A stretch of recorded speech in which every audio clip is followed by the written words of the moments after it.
आप सभी को जय मसीह की दोस्तों। प्रार्थना करने से पहले आइए पहले परमेश्वर के वचन को सुनने के लिए कुछ समय निकालें और फिर साथ मिलकर प्रार्थना करें। नंगी आंखों से जब आप एक कमरे में इकट्ठे हुए लोगों के समूह को देखते हैं तो ऐसा लग सकता है कि सभी एक ही विचारधारा के हैं। ऐसा लग सकता है कि वे सभी एक रास्ता में हैं।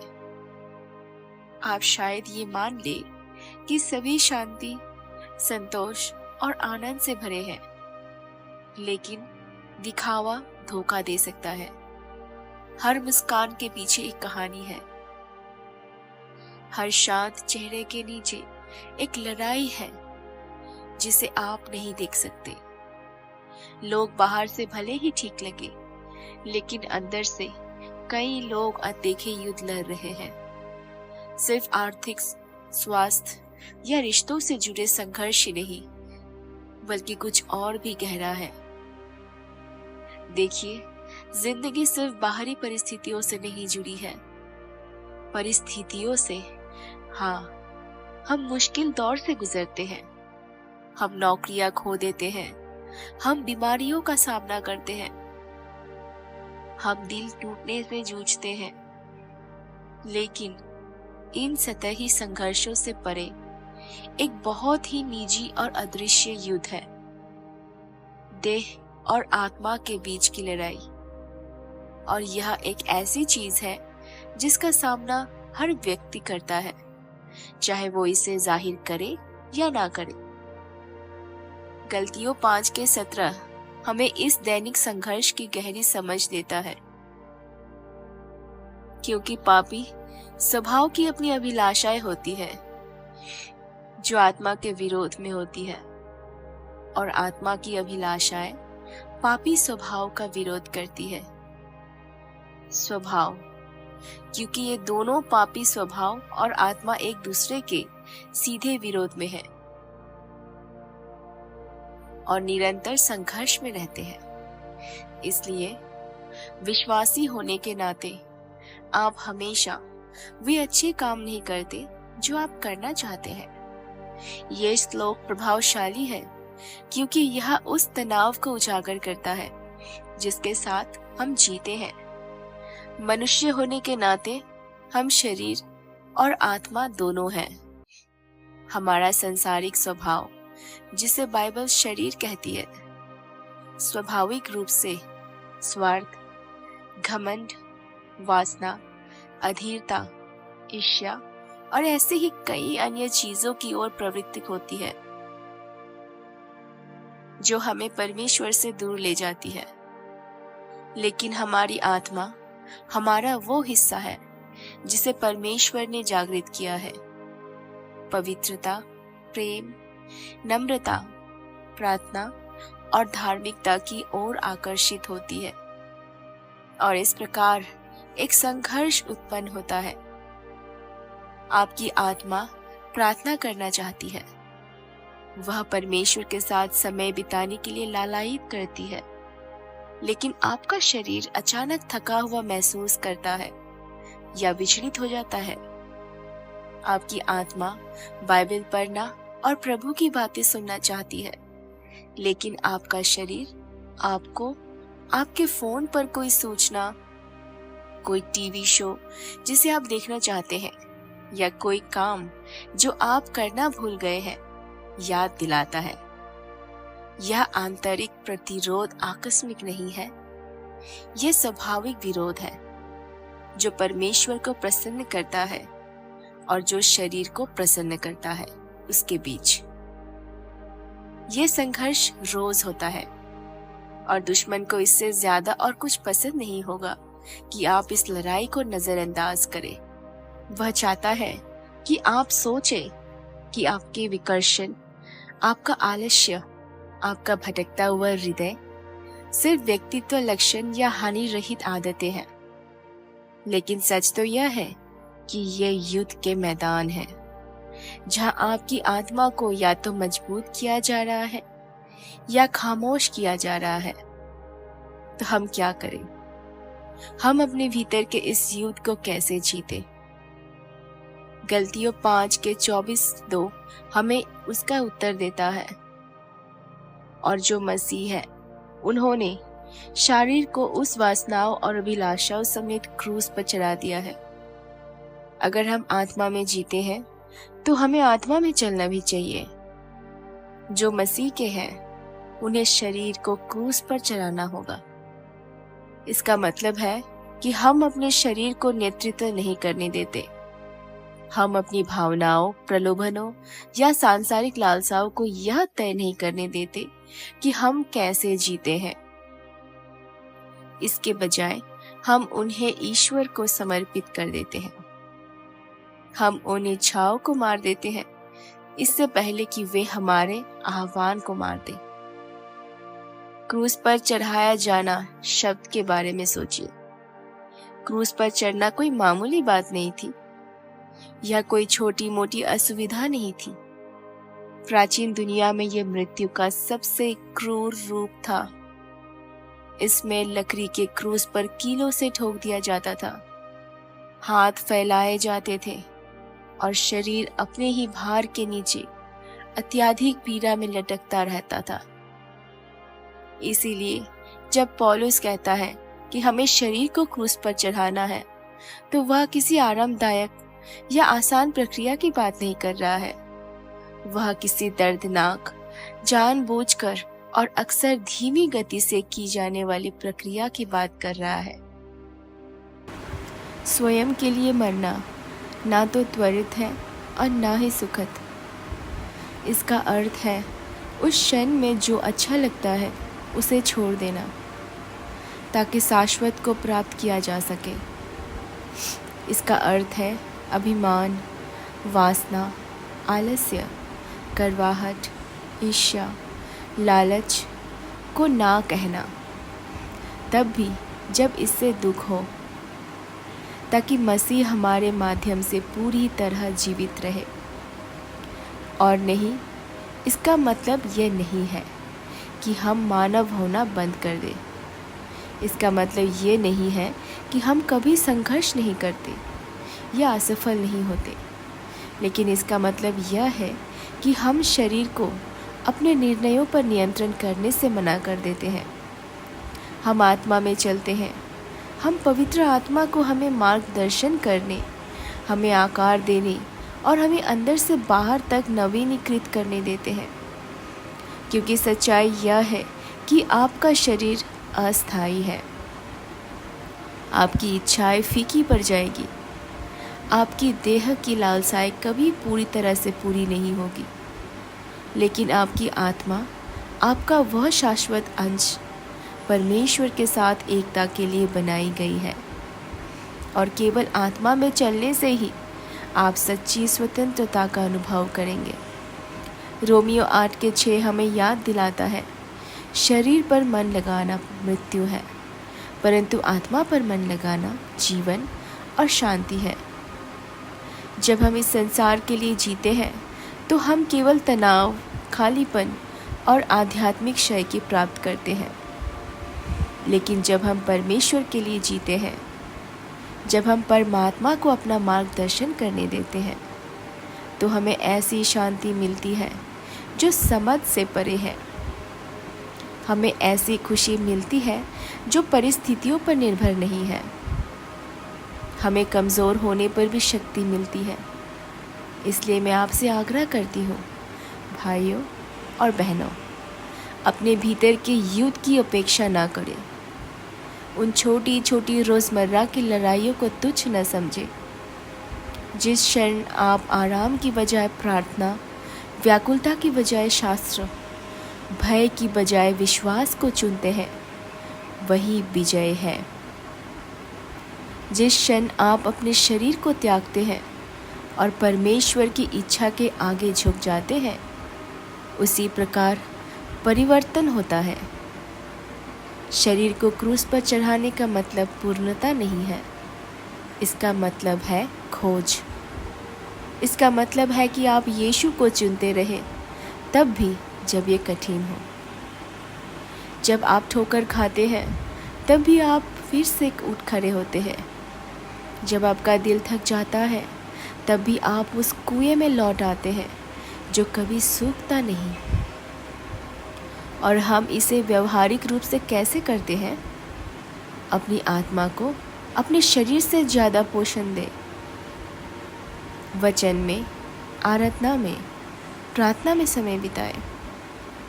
उन चीज़ों से उपवास करें जो गलत इच्छाओं को बढ़ावा देती है, जो आपको परमेश्वर से दूर ले जाता है, उसे काट दें। अपने आसपास ऐसे लोगों को रखें जो आपकी आत्मा को तेज करे और ईश्वर के प्रति ईमानदार रहे। उसे बताएं कि आप कहाँ कमज़ोर हैं। उसे आपको मजबूत करने के लिए आमंत्रित करें। प्रिय मित्र, ये जीवन आसान नहीं है। लड़ाई असली है, लेकिन जीत भी असली है, और यह यीशु में पहले ही जीत ली गई है। उसे थामे रहो, आत्मा में चलो। क्रूस को सिर्फ एक प्रतीक ना बनने दे, बल्कि आपकी जीवन शैली बनने दे। रोज़ मरो और तुम पूरी तरह से जी पाओगे, क्योंकि अंत में यह इस बारे में नहीं है कि आपने इस जीवन में कितनी चीज़ें हासिल की या जमा की है। यह इस बारे में है कि आपने मसीह के लिए क्या किया। यही तो हमेशा रहेगा। अब आइए हम सब मिलकर प्रार्थना करें। प्रभु यीशु, मेरी आत्मा को बल प्रदान करें। मैं स्वीकार करता हूँ कि मेरा शरीर कमज़ोर है और अक्सर यह मुझे आपकी इच्छा के विपरीत दिशा में खींचता है। मेरा ये शरीर थक जाता है, यह विचलित हो जाता है और आराम चाहता है और सहजता चाहता है। लेकिन प्रभु, मैं अपने शरीर के अधीन नहीं होना चाहती। मैं इसे सूली पर चढ़ाना चाहती हूँ। मैं इसे आपके सत्य के अधीन करना चाहती हूँ। मैं आपका अनुसरण करना चाहती हूँ। यीशु, इसीलिए मैं प्रार्थना करती हूँ प्रभु, मुझे अपने शरीर पर विजय पाने में मदद करें। मुझे इसकी आवेगों और आवेगों का विरोध करने की कृपा प्रदान करें। मेरी मदद करें कि मैं अस्थायी भावनाओं या सांसारिक इच्छाओं के वश में न रहूं। मेरे निर्णय आत्मा के अनुसार हो, मेरी भूख के अनुसार नहीं। मेरे कर्म स्वर्ग को प्रतिबिंबित करें, न कि केवल पृथ्वी को। प्रार्थना करने या आपके वचन को पढ़ने जैसी सरलता चीज़ों में भी मेरा शरीर विरोध करता है। ऐसे क्षण आते हैं जब मैं सचमुच आपको खोजना चाहती हूँ, लेकिन मेरा शरीर मुझे विकर्षणों, आलस्य या बहानों से दूर खींच लेता है। प्रभु, मैं ये संघर्ष आपके पास लाती हूँ। मेरी मदद करें। मुझे उस प्रतिरोध को पार करने में मदद कर। मुझे तब भी प्रार्थना करने में मदद कर जब मुझे इच्छा ना हो। मुझे अपना वचन खोलने में मदद कर, तब भी जब बाकी सब कुछ ज़्यादा ज़रूरी लगे। मैं जानती हूँ कि ये वो संघर्ष है जो मेरे आध्यात्मिक जीवन को आकार देती है। मैं इन्हें हराना नहीं चाहती। मैं विश्वास योग्य रहना चाहती हूँ प्रभु। यीशु, मेरे शरीर और मेरी आत्मा के बीच यह युद्ध कठिन है, लेकिन मुझे विश्वास है कि आप ज़्यादा मजबूत हैं। मुझे विश्वास है कि आपके ज़रिए मैं जीत सकती हूँ। मुझे विश्वास है कि आप मुझे हर दिन जीतने की ताकत दे सकते हैं। आपने अपने वचन में कहा है कि जो मुझ में है वह उससे महान है जो संसार में है। जो मुझ में है वह उससे महान है जो संसार में। और मैं अभी भी उस वादे पर कायम हूँ। हे प्रभु, मैं आपसे विनती करती हूँ कि मुझे अब पाप का दास न बनने दे। यह युद्ध कठिन है, लेकिन मुझे विश्वास है कि आप अधिक शक्तिशाली हैं। मुझे विश्वास है कि आपके माध्यम से मैं जीत सकती हूँ। मुझे विश्वास है कि आप मुझे हर एक दिन पर विजय पाने की शक्ति दे सकते हैं। आपने अपने वचन में कहा है कि जो मुझ में है वह उससे महान है जो इस संसार में है। इसलिए मैं अभी उस वादे पर कायम हूँ। हे प्रभु, मैं आपसे विनती करती हूँ कि मुझे अब पाप का दास ना बनने दे। मुझे पुरानी आदतों, छिपे हुए व्यसनों या अधर्मी विचारों से ना बांधे। मुझे हर उस चीज से आजाद कर जो मुझे तुम्हें दूर रखती है। मैं पवित्रता में चलना चाहती हूँ। मैं हृदय की शुद्धता के साथ जीना चाहती हूँ। मेरी आत्मा जागृत हो, मेरा मन नवीनीकृत हो। मेरा जीवन इस बात का प्रमाण हो कि मैं संसार के लिए मर गया और मसीह के लिए जीवित हो गया। आपका वचन गलतियों में कहता है कि आत्मा का फल प्रेम, आनंद, शांति, धैर्य, दया, भलाई, विश्वास योग्यता, नम्रता और संयम है। प्रभु, मैं ऐसे फल लाना चाहती हूँ जो दिखाए कि मैं आपकी हूँ। ये गुण मेरे जीवन में पनपे, ये मेरे हृदय से उमड़ पड़े। मुझे प्रेम करना सिखाए, मुझे कठिन जीवन में भी आनंद से चलना सिखाए। शांति मेरे मन की रक्षा करे, धैर्य मेरी प्रतिक्रियाओं पर शासन करे, दयालुता मेरे होठों से प्रवाहित हो, अच्छाई मेरे जीवन का ध्वज बने, वफादारी मेरे निर्णयों पर अंकित हो, कोमलता मेरी शक्ति को कम करे, आत्मसंयम मेरे निर्णयों पर शासन करे। आपकी तरह दिखना चाहता हूँ और रोमियो 8 में आपका वचन मुझे याद दिलाती है, क्योंकि यदि आप इस शरीर के अनुसार जीते हैं तो मरेंगे, परंतु यदि आप आत्मा के द्वारा शरीर के कामों को मारते हैं तो जीवित रहेंगे। इसलिए मैं विनती करती हूँ, पवित्र आत्मा मुझे उन चीज़ों को मारने में मदद करे जो मुझे मार रही है। मुझे उन चीज़ों को खिलाने से रोकने में मदद करे जो मुझे कमज़ोर बनाती है। मुझे अपनी आवाज़ के अनुसार चलने दे। आपने मुझे भय की आत्मा नहीं दी, आपने मुझे गुलामी में नहीं डाला, आपने मुझे सूर्ययान में पहुंचाया। मैं अब अजनबी नहीं हूँ, मैं अब बाहरी नहीं हूँ, मैं आपका बच्चा हूँ। आप मेरे पिता, मेरे रक्षक और मेरे राजा है, और इसलिए मैं आपसे सच्ची आत्मा से सशक्त जीवन जीने की कृपा मांगती हूँ। प्रलोभन आने पर ना कहने की कृपा, उन चीज़ों से दूर रहने की कृपा जो चमकती तो है लेकिन आपको महिमा मंडित नहीं करती। जब दुनिया अशुद्धता को गले लगाती है तब पवित्रता से चलने की कृपा प्रभु, आप में अपनी संतुष्टि पाने की कृपा, लोगों, संपत्ति या सुखों में नहीं। हे यीशु, तू ही काफी है, तू हमेशा से ही काफी रहा है। मेरा दिल कभी किसी और चीज के पीछे ना भागे, जैसे कि वो मुझे तुझसे ज्यादा संतुष्ट कर सके। मेरा एकमात्र सच्चा जुनून तेरी सेवा करना है। मेरे अंदर जो इच्छा जलती है वह यह हो कि मैं अपने विचारों, अपने शब्दों, अपने समय और अपने जीवन से तेरा सम्मान करूं।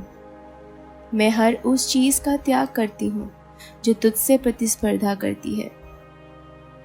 मैं हर तरह की मूर्ति पूजा को ना कहती हूँ, चाहे वो रुतबा हो, रिश्ते हो, धन, आराम या नियंत्रण। मैं सब कुछ तेरे चरणों में अर्पित करती हूँ। सिर्फ तू ही मेरा राजा है। मेरे हृदय के सिंहासन पर केवल आप ही विराजमान है। मैं अशुद्धता को ना कहती हूँ, क्योंकि मैं धार्मिकता में चलना चाहती हूँ। मैं क्रोध को ना कहती हूँ, क्योंकि मैं शांति से चलना चाहती हूँ। मैं ईर्ष्या और जलन को ना कहती हूँ, क्योंकि मैं प्रेम में चलना चाहती हूँ। मैं घमंड को ना कहती हूँ, क्योंकि मैं विनम्रता में चलना चाहती हूँ। मैं कलह को ना कहती हूँ, क्योंकि मैं शांति स्थापित करना चाहती हूँ। प्रभु, मुझे संयमी बनने में मदद करे। मुझे बोलने से पहले रुकना सिखाए। मुझे प्रतिशोध लेने की इच्छा का विरोध करना सिखाए। मुझे अनुग्रह से प्रतिक्रिया देना सिखाए। मुझे दूसरों के लिए करुणा से भर दे। मुझे उन लोगों के साथ धैर्य रखने में मदद कर जिन्हें प्यार करना मुश्किल है। मुझे तब भी क्षमाशील बनने में मदद कर जब मैं दुखी हूँ। मेरे जीवन में आपकी दया झलके जो आपने मुझ पर दिखाई है। यीशु, मेरी आत्मा तैयार है। यह आपका अनुसरण करना चाहती है। यह आज्ञा मानना चाहती है। लेकिन कभी कभी मेरा शरीर थक जाता है। कभी कभी मैं कमज़ोर पड़ जाती हूँ और इसलिए मैं एक नए स्पर्श की मांग करती हूँ। मुझे विश्वास है कि आपका एक स्पर्श सब कुछ बदल सकता है। हे प्रभु, मुझे स्पर्श करे, मुझे नया बनाए। मेरी आत्मा को अपनी उपस्थिति के लिए जगाओ। अपनी अग्नि से मेरे हर उस हिस्से को जला दो जो समर्पित नहीं है। अपनी पवित्रता से मुझे निखारो। अपनी दया से मुझे और गहराई में खींचो। विश्वास से मुझे वो शक्ति मिलती है जिसकी मुझे आवश्यकता है। मुझे वो शांति मिलती है जिसके लिए मैं प्रार्थना करती रही हूँ। देह पर विजय पाने का अनुग्रह और वह आनंद मिला है जो केवल आत्मा के साथ कदम से कदम मिलाकर चलने से आती है। मैं इस प्रार्थना को यीशु के नाम पर मुहर लगाती हूँ। जय मसीह की। आमीन। आपके पवित्र और शक्तिशाली नाम में मैं प्रार्थना करती हूँ। मैं इस प्रार्थना को यीशु के नाम पर मुहर लगाती हूँ। आपके पवित्र और शक्तिशाली नाम में मैं प्रार्थना करती हूँ। आमीन। अगर इस प्रार्थना ने आपको दिल को छुआ है तो कृपया विश्वास के प्रतीक के रूप में आमीन जरूर लिखें। मैं प्रार्थना करती हूँ कि इस प्रार्थना का हर आशीर्वाद यीशु के नाम पर आप पर हो। और अगर आपको किसी विशेष प्रार्थना की ज़रूरत है तो बेझिझक हमें कमेंट्स में ज़रूर बताएं। हमें आपके लिए प्रार्थना करने का सौभाग्य प्राप्त होगा। हमारे प्रभु यीशु मसीह की कृपा और शांति सदैव आपके साथ रहे।